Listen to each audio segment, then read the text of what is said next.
Bem, e agora o Jornal da Rede Alesp, nós vamos entrevistar a Paula Aparecida, que é do grupo da Mandata Ativista, né? Nós vamos conversar sobre o orçamento para 2021. Boa tarde, Paula Aparecida, seja bem-vinda aqui ao Jornal da Rede Alesp. Olá, tudo bem? Bom dia para vocês, que bom estar aqui. Quero antes dizer que eu estou muito triste, né, hoje com a morte do Alberto, do homem negro lá em Porto Alegre. Hoje é dia da consciência negra.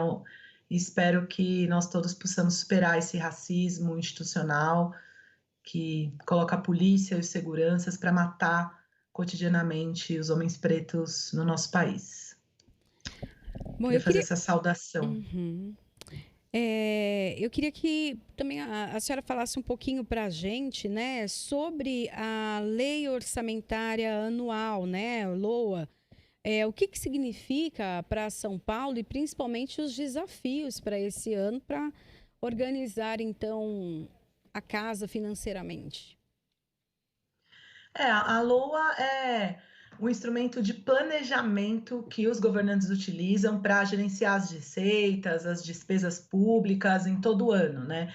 Ela, na verdade, ela é um mecanismo mais importante, ela é o estado de fato, significa o que vai acontecer, para além das promessas do executivo, dizer que vai realizar uma coisa ou outra, ou do deputado que diz que tem relação com o governador, que vai aprovar tal e qual emenda. A prática mesmo, onde a gente vê a gestão pública em ação, é na LOA, é na Lei Orçamentária Anual, porque o Estado ele só vai funcionar se ele tiver dinheiro. Então, todos os programas, projetos, atividade, toda a política pública, ela está ali descrita na LOA e ela é trazida para o Legislativo para a gente conseguir discutir sobre isso. Eu fico um pouco triste, porque para mim essa discussão ela está muito atravessada, né? E não é à toa que as discussões orçamentárias na LESP elas são feitas muito a toque de caixa, né? Sem a participação ativa das comissões, né? Que deveriam estudar a LOA e debater a LOA com a comunidade, sem audiências públicas, temáticas, por exemplo, sobre educação, sobre saúde, sobre cultura, para que esse orçamento pudesse ser construído com a comunidade. Eu fico muito sentida, porque a maneira como o Estado funciona é que você coloca técnicos, alguns técnicos, né? Outros indicados pelo governador, amigos do rei, para conseguir planejar o orçamento do Estado. E quando a gente fala do Estado, ele é muito importante para algumas pessoas e não tão importante para outras, né? Para quem depende da saúde, do transporte, da educação pública, o Estado é a sua principal ferramenta de existência na sociedade, de cidadania, de ir e vir, de garantir mínimos direitos.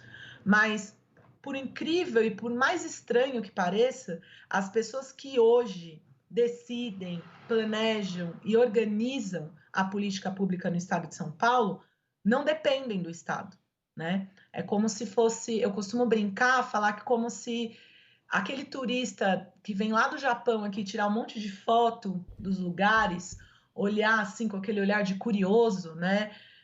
Que vem lá do outro lado do mundo, é como se ele pudesse decidir como vai ser a nossa vida. E, infelizmente, é assim que se organiza a discussão de orçamento.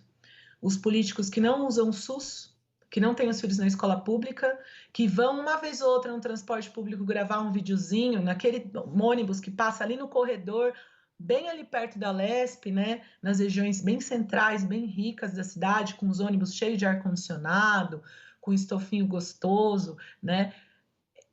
Com um lugar para carregar assim, USB, que a gente sabe que só tem aí, né? Que você vai para as periferias, os ônibus e as lotações já são um pouco diferentes. Essa galera decide como vai usar o dinheiro do Estado nas políticas públicas. Então, o primeiro questionamento que eu faço é que todo mundo na LESP discute, polemiza, né? Esses fatos, para criar fato político, para crescer nas redes sociais ou ter algum tipo de representatividade. Só que essa discussão de orçamento mesmo, ela é ignorada pela maioria dos deputados que estão ligados ao governador e fazem todo tipo né, negociata para conseguir garantir o seu próximo mandato, garantir sua casa na praia, garantir pagar as contas do Sírio-Libanês, deixar o seu filho numa escola de 5, 6, 7 mil reais. E, infelizmente, não é olhado com atenção, mesmo pelos movimentos sociais, né? À exceção da galera da cultura, que costuma ser um pouco mais organizada, para, de fato, a gente poder mudar a situação do nosso povo, né? Eu queria falar com você sobre quais são as principais classificações orçamentárias aí presentes na lei orçamentária anual. Você tem o orçamento, os orçamentos fiscais, né? Que é o gasto com pessoal, a máquina pública, fundo, órgão, transferência, entidade de administração, direta, indireta, fundação, toda essa estrutura do Estado, né? Então, o orçamento fiscal para essa estrutura. Tem um orçamento de investimento, né? Que é, para além desse fiscal, é da manutenção da máquina do Estado. Depois, como investir, criar outras empresas públicas, ampliar, né, esses espaços, obras, investimentos. E também tem o orçamento da Seguridade Social, que são as ações do Estado para garantir a proteção do direito das pessoas em relação à saúde, à previdência, assistência social e etc. São mais ou menos essas 3 divisões.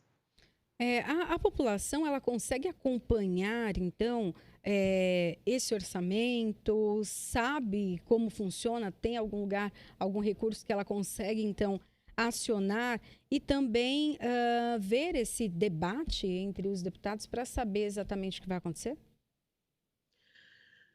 Então, infelizmente, para além das discussões, assim, como é que funciona? O governador joga assim a lei na nossa cabeça, aí a gente tem alguns poucos dias, né? A gente correu, por exemplo, bastante, a gente tinha cerca de 5 dias para a gente poder construir, fazer, elaborar essas emendas. Então, a gente corre a toque de caixa, elabora, devolve para o governo e depois essas emendas elas são votadas no plenário, né? Não tem nenhuma discussão longa entre os próprios parlamentares. E o que isso tem a ver com a população? Porque quando o governo manda essa lei, o governo também não tem nenhuma tecnologia de propaganda para garantir que a população acompanhe essas propostas. Vale dizer que o orçamento é o que é mais importante do Estado. E não é à toa que não existe estrutura de pedagogia política, que é o que deveria ter, né? Esses governos defendem a democracia, mas a democracia, esse poder do povo, ele só pode ser realizado se o povo tiver ferramenta para conhecer como funciona esse Estado. Senão, não tem como. Quem tem o poder é quem tem conhecimento. Se o povo não tem conhecimento, não tem poder. Não tem poder sobre o orçamento. Então, não existe nenhuma estrutura do Poder Executivo que garanta essa pedagogia política para o povo. E é um pouco o que o nosso mandato tenta fazer, né? A gente tem muita demanda, tem muita coisa, um mandato coletivo. Agora somos 7 codeputados, né? Codeputades. E, assim, questão indígena, questão preta, da cultura, animal, educação, meio ambiente, tudo junto. Mas, mesmo assim, a gente está tentando fazer uma série de vídeos explicando qual é a política do governo Dória em relação ao orçamento. E como esse ano teve eleição, menos ainda os próprios parlamentares que estão aí apoiando seus candidatos, que estão se candidatando, tem menos ainda interesse mesmo em disseminar essa discussão. Porque ampliar esse debate do orçamento é pegar o deputado pelo laço. Se a população souber que deputado X está votando para diminuir a verba de saúde, hoje, nessa situação de pandemia, como é que essa população vai votar nesse deputado? Vai aceitar a existência dele no parlamento, né? É um pouco por aí. Existe um motivo pelo qual o debate ele não é pedagogizado, não é trazido para o conjunto da sociedade, né? Infelizmente. Tá certo. A Paula Aparecida, da Mandato Ativista, muito obrigado aí pelos seus esclarecimentos aqui na Rede Alesp. Obrigada, ótima tarde. Tchau, gente. Tchau, tchau. Obrigada.